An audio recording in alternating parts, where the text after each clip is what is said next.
నన్ను ఈ గౌరవప్రదమైన గల్ఫ్ కార్మికుల నుంచి గౌరవనీయ ఆరుమూరు శాసనసభ్యుడిగా గెలిపించిన బీజేపీ కార్యకర్తలు, నాయకులు,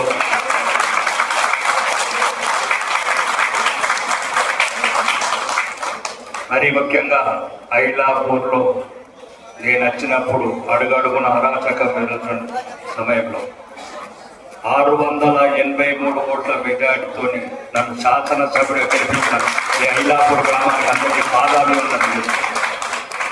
ఈ ప్రపంచంలో ఐలాపూర్ అని ఎప్పుడు వినబడ్డది?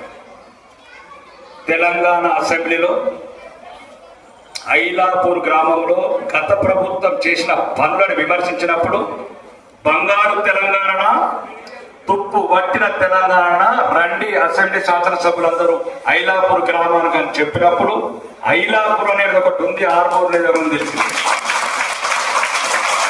ఎప్పుడైనా ఇబ్బంది ఉంటే ఆ గొంతు వినండి, మళ్ళీ అసెంబ్లీ ఐలాపూర్ ఎట్టిన పడ్డది.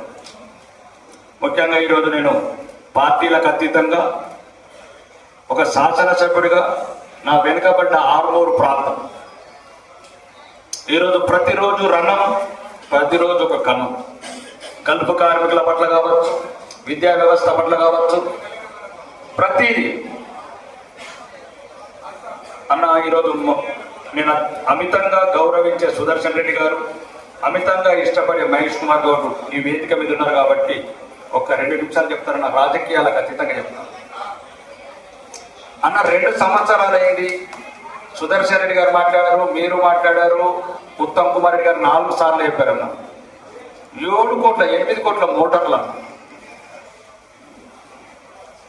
8 కోట్ల 90 లక్షలు. ఉత్తమ్ కుమార్ రెడ్డి గారిని అడిగాను, మన సీతక్క గారు వచ్చినప్పుడు అడిగాను, 1000 కోట్లు వేరే జిల్లాలకు కొండపోతే మాకు అభ్యంతరం లేదు.